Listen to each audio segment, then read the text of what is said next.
tinggikan namamu. Haleluya.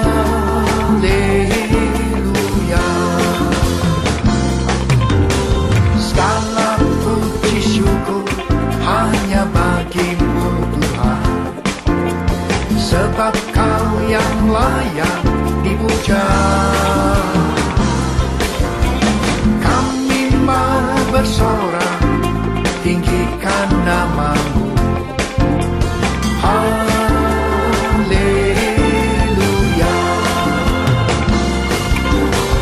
Soraklah haleluya, soraklah haleluya. Haleluya.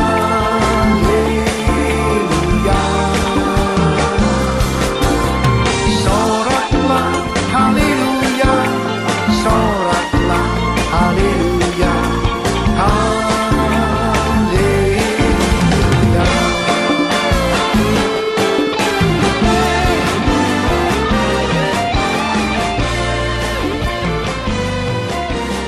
Segala puji syukur hanya bagi.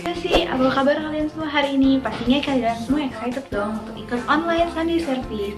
Jangan lupa ya untuk aktif dan komen di live chat di bawah ini. Oke, sebelum kita ibadah, lebih baiknya kita berdoa terlebih dahulu. Terima kasih Tuhan karena Engkau telah mengumpulkan kami hari ini. Sebentar lagi kami mau ikut ibadah online Tuhan. Tuhan buka hati kami, Tuhan buka telinga kami agar kami dapat mendengar firman-Mu, dan agar firman-Mu itu ya Tuhan bisa jadi rema Tuhan selama karantina ini. Terima kasih ya Tuhan, dalam nama Tuhan Yesus sama-sama kita katakan amin. Shalom COC, yang percaya bahwa Yesus dahsyat, penolong kehidupan kita. Yuk sama-sama kita nyanyikan lagu ini. Tuhanlah kekuatan dan mazmurku, Dia gunung batu dan keselamatanku. Hanya padamu hatiku percaya.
kamu sedang mengikuti ibadah ini.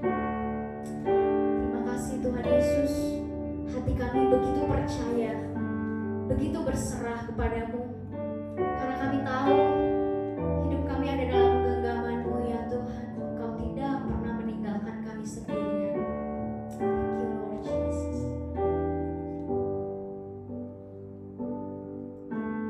Kau alasan di dalam hidupku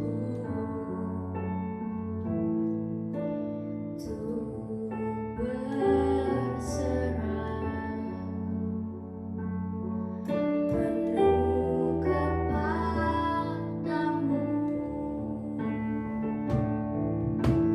Di luarmu ku tak akan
selalu setia sama Tuhan apapun yang terjadi dalam hidup kami.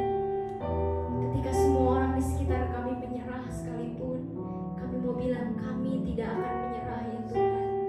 Kami akan tetap percaya padamu. Kami akan tetap mengikut Engkau. Thank you Lord. Berkati setiap kami, anak-anakmu. Berkati GOC Family ya Tuhan. Berkati yang sekolah, kuliah. Berkati studi kami. Begitu kami rindu kami jadi anak-anak yang berprestasi ya Tuhan. Dan membanggakan kedua orang tua kami. Pakai kami. Biarlah kami bisa berprestasi dan menjadi berkat di sekolah kampus kami. Berkati ya Tuhan. Apapun usaha pekerjaan kami hari-hari ini, Tuhan Engkau yang membuat semuanya berhasil. Ya Tuhan, berkati keluarga kami. Ada damai sejahtera-Mu, ada sukacita di dalam keluarga kami ya Tuhan. Thank you Lord. Sembuhkan setiap kami yang sedang sakit. Tuhan berikan kekuatan yang baru. Kami percaya di dalam nama Yesus kami disembuhkan ya Tuhan.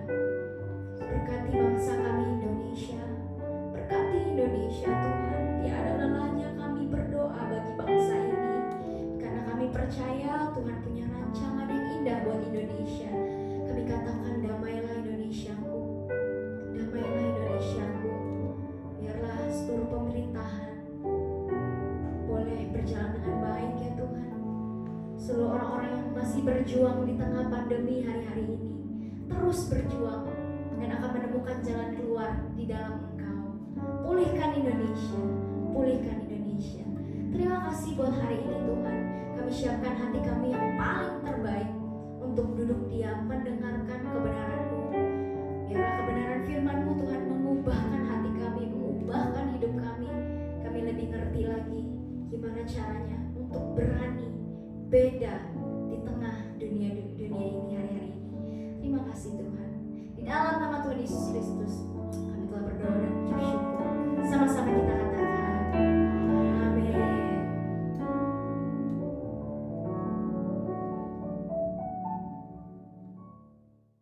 Shalom, selamat pagi teman-teman GOC sekalian. Hari ini kita berkumpul untuk sama-sama merenungkan akan kebaikan Tuhan. Nah, sebelum kita mendengarkan firman Tuhan, mari sama-sama kita berdoa terlebih dahulu. Bapa dalam surga, kami bersyukur untuk kebaikan-Mu yang ada di tengah-tengah kami Tuhan. Kami merasakan akan kasih-Mu, merasakan akan kebaikan-Mu dalam kehidupan kami. Hari ini kami ingin mendengarkan kebenaran firman Tuhan. Itu sebabnya Tuhan berbicara kepada kami, sampaikan apa yang menjadi isi hati-Mu. Kami siap untuk mendengar. Roh Kudus, urapi kami. Kami siap mendengarkan kebenaran firman-Mu. Dalam nama Tuhan Yesus kami berdoa. Haleluya. Sama-sama kita katakan amin. Nah teman-teman sekalian, tanpa terasa kita sudah melewati hampir 7 bulan, bahkan 8 bulan. Besok kita akan sama-sama merayakan akan hari kemerdekaan bangsa kita yang ke-75. Kalau hari ini tanggal 16 Agustus kita boleh kilas balik 75 tahun yang lalu ya. Beberapa anak-anak muda mereka membawa Pak Presiden kita Soekarno dan wakilnya Muhammad Hatta untuk pergi ke Rengas Dengklok ya. Lalu mereka memaksa bahwa Indonesia harus merdeka. Itu sebabnya tanggal 17 Agustus negara kita merdeka. Kenapa? Karena ada sekumpulan anak-anak muda yang punya sebuah visi, punya sebuah mimpi bahwa bangsa ini harus menjadi bangsa yang merdeka, harus menjadi bangsa yang berdaulat. Dan saya percaya bahwa sejarah bangsa ini selalu ditandai oleh adanya anak-anak muda yang bangkit untuk membuat suatu terobosan, bangkit untuk membuat sebuah kegerakan. Jadi saya juga yakin bahwa setiap daripada kita, apalagi anak-anak Tuhan, Tuhan akan pakai dengan dahsyat dan luar biasa. Oke, nah saya mendapatkan sebuah tema dari Clara untuk ibadah pada hari ini. Sebuah tema judulnya adalah Keep Going, ya, maju terus, gitu. Nah banyak orang ternyata punya masalah dengan keep going. Kalau bahasa anak-anak muda sekarang adalah gak bisa move on, sulit untuk move on gitu ya. Jadi banyak orang yang gak bisa maju, mereka tetap terikat kepada masa lalu. Ya, ada sebuah penjara di masa lalu yang membuat mereka terperangkap sehingga mereka sukar untuk maju, mereka sukar untuk move on. Ya, kalau hari-hari ini kita mungkin dalam situasi pandemi, ya, banyak orang mungkin berkata begini, Tuhan, bagaimana supaya saya bisa kembali ke masa lalu? Saya masih pingin kumpul-kumpul sama teman-teman, saya masih pingin kumpul dengan keluarga, Kalau sekarang kita mau pergi kemana-mana kita terbatas, gak bisa keluar dengan bebas, ya, dan gak bisa melakukan hal seperti dulu. Dan saya tetap menghimbau teman-teman sekalian mengikuti protokol yang telah ditetapkan pemerintah. Ya, jangan lupa kalau keluar pakai masker, cuci tangan, jaga kesehatan, jaga jarak dengan orang-orang sekelilingnya. Tapi ternyata banyak orang tidak bisa move on dengan masa lalunya, sekalipun mereka sudah merdeka. Nah, ingat nggak? Pada waktu bangsa Israel dibawa Tuhan untuk keluar dari tanah Mesir menuju tanah perjanjian. Ketika bangsa Israel di tengah-tengah padang gurun, ya, bangsa Israel suka bersungut-sungut. Mereka suka untuk komplain sama Tuhan. Tuhan, kita haus. Tuhan, kita lapar. Sehingga pada akhirnya Tuhan mengirimkan mana dari surga. Itu pun bangsa Israel masih komplain. Ya, mereka berkata begini, Tuhan, kami mengingat akan masa lalu kami ketika di Mesir, di mana kita bisa makan barang-barang, makanan-makanan dengan bebas. Ya, di sini dikatakan kita sekarang ini kurus, kurang makanan, cuma ada mana aja Tuhan. Kalau dulu di Mesir, kalau dulu zaman dulu pada waktu kita belum keluar dari perbudakan Mesir, kita masih bisa banyak makanan. Ada bawang merah gitu ya, dan lain-lain, ada semangka, ada mentimun, bawang putih. Nah, bayangkan begini, mereka sudah keluar dari perbudakan Mesir.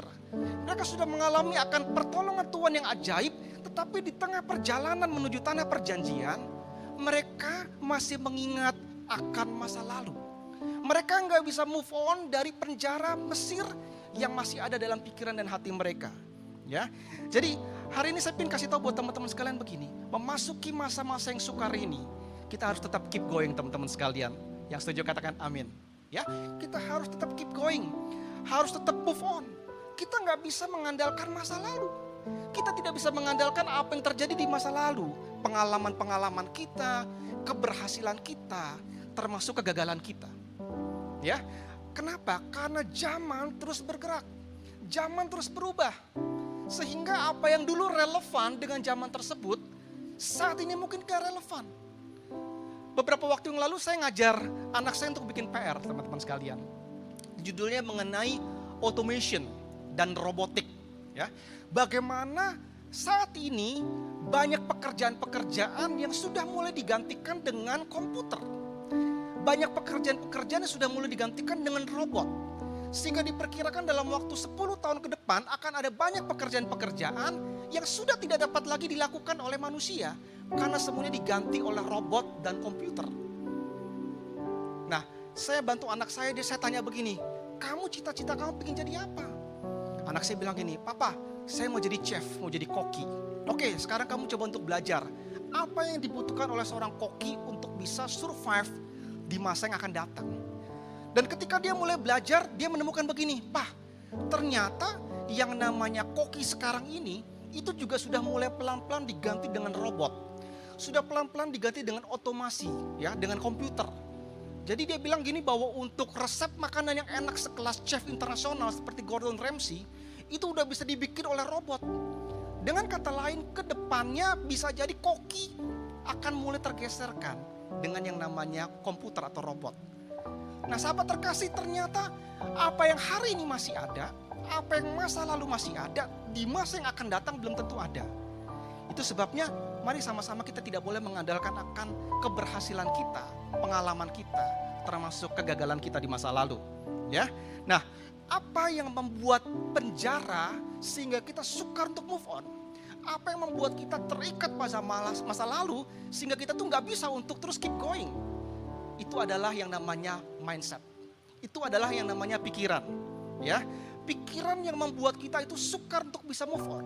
Pikiran yang membuat kita tuh nggak bisa keep going menjalani hari-hari ke depan yang Tuhan pintar rencanakan buat kehidupan kita.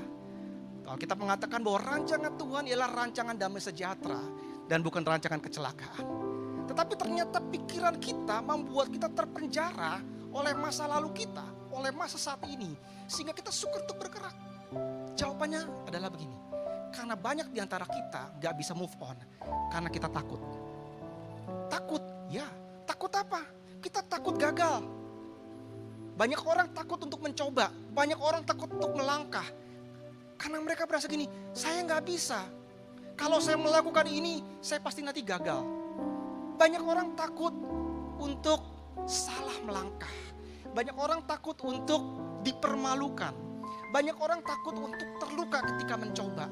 Semua itu membuat kita terpenjara karena mindset yang berkata, saya takut, saya takut, saya takut. Itu sebabnya hari ini kita akan baca sama-sama kebenaran firman Tuhan dalam 2 Timotius pasal yang pertama, ayatnya ke-6 sampai ayatnya ke-8. 2 Timotius pasalnya yang pertama, ayatnya ke-6 sampai ayatnya ke-8, demikian firman Tuhan. Karena itulah ku peringatkan engkau untuk mengobarkan karunia Allah yang ada padamu oleh penumpangan tanganku atasmu. Sebab Allah memberikan kepada kita bukan roh ketakutan, melainkan roh yang membangkitkan kekuatan, kasih, dan ketertiban. Jadi, janganlah malu bersaksi dengan Tuhan kita, dan janganlah malu karena aku seorang hukuman karena dia, melainkan ikutlah menderita bagi Injilnya oleh kekuatan Allah. Nah, surat ini ditulis oleh seorang rasul bernama Rasul Paulus kepada anaknya Timotius. Dia mengatakan kepada Timotius begini, Timotius, Tuhan memberikan kepada kita bukan roh ketakutan. Timotius adalah seorang anak muda. Tetapi Paulus mempercayakan kepada dia sebuah tanggung jawab yang sangat besar. Dia dipercayakan untuk memimpin sebuah sidang jemaat yang sangat besar di kota Efesus. Ya, kota Efesus kota yang besar, sebuah kota perdagangan, dan bukan cuma itu. Kota tersebut sangat kuat dengan yang namanya penyembahan berhala. Timotius merasa dia gak mampu. Timotius merasa kayaknya tanggung jawab yang diberikan kepada dia sangat besar. Tapi Paulus berkata kepada anak terkasihnya, Timotius, Tuhan tidak memberikan kepada kita roh ketakutan. Nah, bagaimana caranya supaya kita bisa tetap keep going? Bagaimana caranya supaya kita bisa move on, meninggalkan masa lalu kita, dan terus bergerak sesuai dengan apa yang Tuhan inginkan? Yang pertama kita pelajari dari perikop ini, kita butuh kuasa Roh Kudus. Kita butuh kuasa Roh Kudus, teman-teman sekalian. Paulus bilang dia telah menumpangkan tangan atas Timotius, dan Timotius diminta untuk mengingat apa yang telah dilakukan oleh Paulus supaya apa? Supaya karunia-karunia yang telah ditumpang tangankan melalui tangan Paulus itu boleh terus berkobar dalam kehidupan Timotius, teman-teman sekalian. Ya, jadi di dalam menghadapi masa-masa yang sukar, di dalam kita terus menggenapi rencana Tuhan, ingat bahwa kita harus tetap mengandalkan yang namanya Roh Kudus. Kita nggak bisa mengandalkan kemampuan kita nggak bisa mengandalkan masa lalu kita nggak bisa mengandalkan segala sesuatu. Yang bisa kita lakukan adalah kita mengandalkan kuasa Roh Kudus. Ya, nah teman-teman sekalian, Paulus berkata kepada Timotius, Timotius, ayo maju terus. Jangan izinkan ketakutanmu menghalangi potensimu. Jangan izinkan ketakutanmu menghalangi rencana Tuhan dalam kehidupanmu. Engkau harus keep going, engkau harus move on. Jangan izinkan pemikiranmu, jangan izinkan mindsetmu mengatakan kamu tidak bisa. Kamu gak akan pernah bisa berhasil. Jadi teman-teman, kalau kita ingin maju terus, mari mulai ubah pola pikir kita bahwa kita bisa. Karena apa? Karena Roh Kudus tinggal dalam diri kita. Nah, saya percaya ketika Roh Tuhan mulai ada dalam diri kehidupan kita akan menjadi saksi Tuhan. Di mana? Di Yerusalem, di Yudea, di Samaria, bahkan sampai ke ujung dunia, teman-teman sekalian. Nah, di tengah segala pergumulan Timotius, Paulus hadir di situ. Itu sebabnya saya ingin katakan buat teman-teman sekalian, kita butuh Paulus. Setiap Timotius membutuhkan Paulus. Kita membutuhkan orang-orang di sekeliling kita untuk menguatkan kita. Ketika kita mulai merasa kayaknya kita gak bisa melangkah, ketika kita rasanya kayaknya sukar untuk berjalan, kita butuh orang-orang yang berkata, kamu pasti bisa, kamu pasti mampu. Hari ini kalau teman-teman ada melihat teman-teman di kiri kananmu yang merasa mengalami ketakutan karena krisis ekonomi, karena krisis pandemi ini, berkata, Tuhan bagaimana dengan keluargaku besok? Bagaimana dengan pekerjaan orang tuaku? Bagaimana nanti aku bisa sekolah? Mari dengar baik-baik. Jadilah jawaban dengan cara menguatkan mereka. Jadilah jawaban dengan cara mendoakan mereka. Karena setiap Timotius membutuhkan Paulus. Mari kita saling menguatkan supaya kita bisa melewati hari-hari yang berat ini. Keep going, keep on moving. Nah, yang kedua teman-teman terkasih, apa yang bisa kita lakukan untuk kita tetap maju? Apa yang bisa kita lakukan untuk kita tetap keep going, teman-teman sekalian? Yang kedua dikatakan demikian, kita butuh kasih Tuhan. Ya, kita butuh kasih Tuhan karena Alkitab mengatakan begini, sebab Allah memberikan kepada kita bukan roh ketakutan, melainkan roh yang membangkitkan kekuatan, kasih, dan ketertiban. Ya, satu ayat kita baca dalam 1 Yohanes 4 ayat yang ke-18.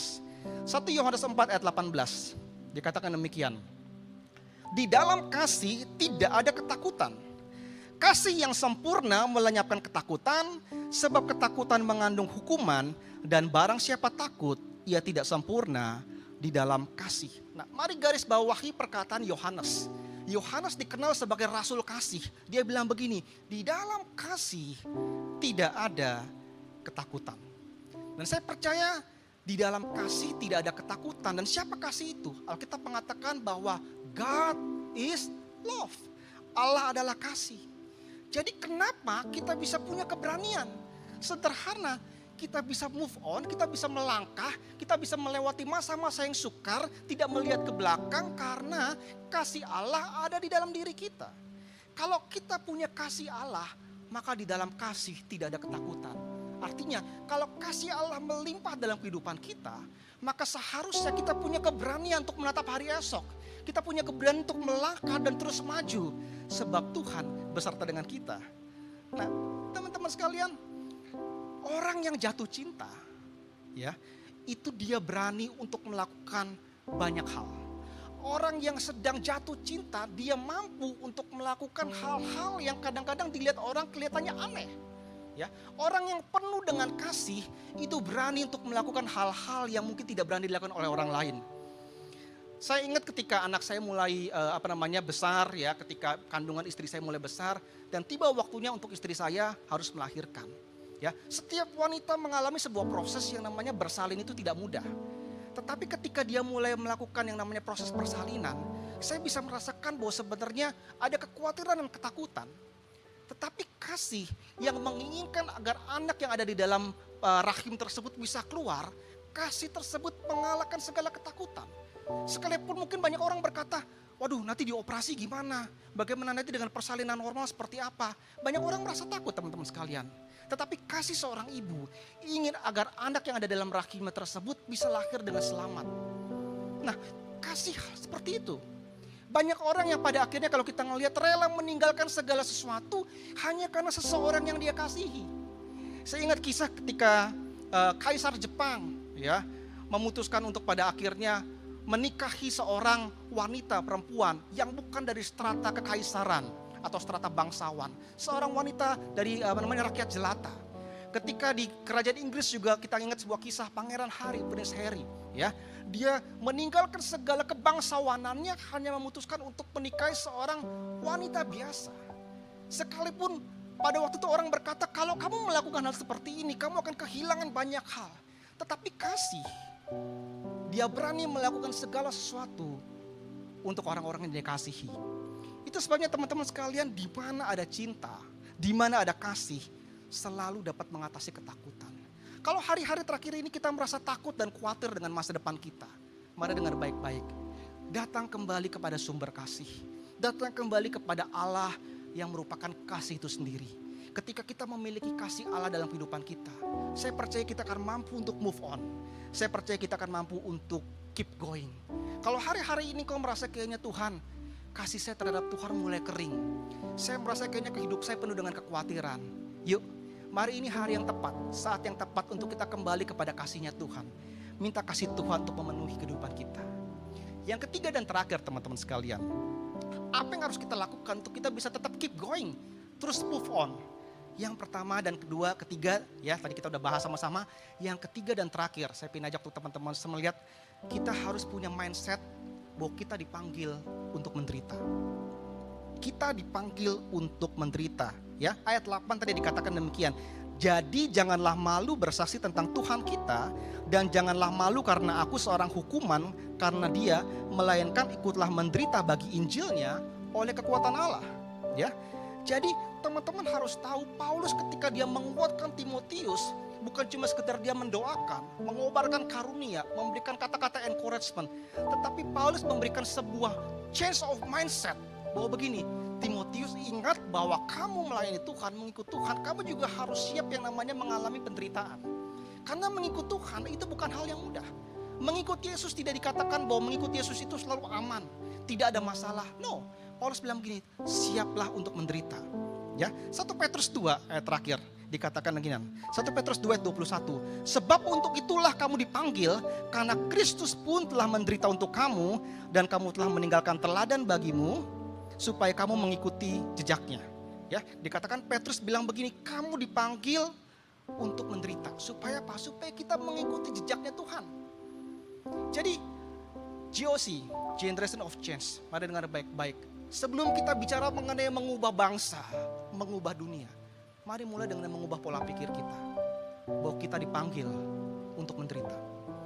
Kalau engkau tahu bahwa engkau dipanggil bukan cuma sekedar untuk hidup senang-senang saja, bahwa mengikut Yesus itu butuh pengorbanan, maka engkau nggak akan pernah khawatir melangkah. Karena saya tahu bahwa ketika kita tahu dengan pasti kemanapun kita melangkah, Tuhan beserta kita pasti mampu melakukan segala sesuatu dengan pertolongan Tuhan. Jadi 3 hal teman-teman sekalian yang saya ingin sampaikan pada hari ini. Yang pertama, ya, kalau kita mengingat kembali, dikatakan begini, ya, kita harus punya kuasa Roh Kudus. Yang kedua, kita membutuhkan kasih-Nya Tuhan. Yang ketiga, kita harus mulai ubah pola pikir kita.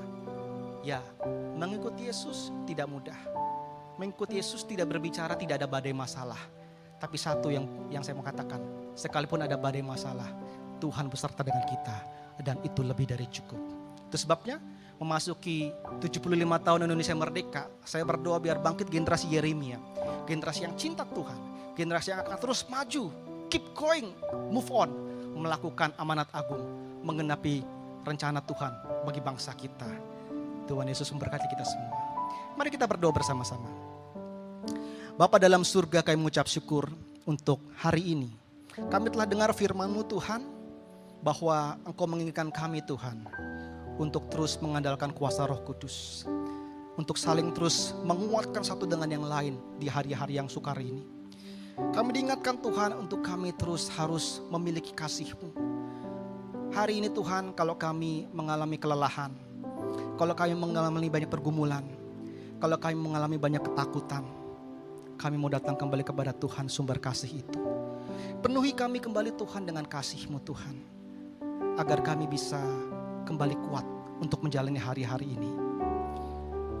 Dan yang ketiga Tuhan, kami mau belajar mengubah pola pikir kami, bahwa kami dipanggil untuk menderita. Itu sebabnya ajar kami untuk bayar harga Tuhan. Mengikuti Yesus tidak mudah, tapi sekali Yesus, tetap Yesus. Kami percaya Tuhan yang kami sembah, Tuhan yang menolong dan menyertai kami, akan terus meneguhkan langkah kami dari hari ini sampai selama-lamanya. Terima kasih Bapa, terima kasih Tuhan Yesus. Mari kita angkat kedua tangan kita arahkan hati kita untuk menerima berkat daripada Tuhan. Terimalah berkat yang berlimpah-limpah daripada Bapa di surga, melalui Putra yang tunggal Tuhan Yesus Kristus, dan persekutuan yang manis dengan Roh Kudus menyertai kita semua mulai hari ini sampai Tuhan Yesus datang menjemput kita, bahkan sampai selama-lamanya. Yang diberkati sama-sama kita katakan amin. Tuhan Yesus memberkati. Nah, gimana teman-teman? Pastinya kalian udah terberkati banget kan dengan online service tadi. Jangan lupa ya ikut online service hari-hari berikutnya, karena udah pasti nggak kalah menarik dengan online service hari ini. Nah, selain itu, kalau kalian mau memberikan uang persembahan, kalian bisa scan barcode berikut ini. Nah, satu lagi nih, ada yang nggak kalah menarik. Nanti tanggal 17 Agustus 2020, kita akan mengadakan school yang memperingati Hari Kemerdekaan Indonesia. Yeay! Kita akan main games loh di Google Meet, udah pastinya seru banget. Jangan sampai kelewatan. Untuk info lebih lanjut, kalian bisa cek di Instagram @GOCTeens. Happy Sunday and God bless you. See you! Mwah! Haleluya. Soraklah, haleluya. Soraklah, haleluya.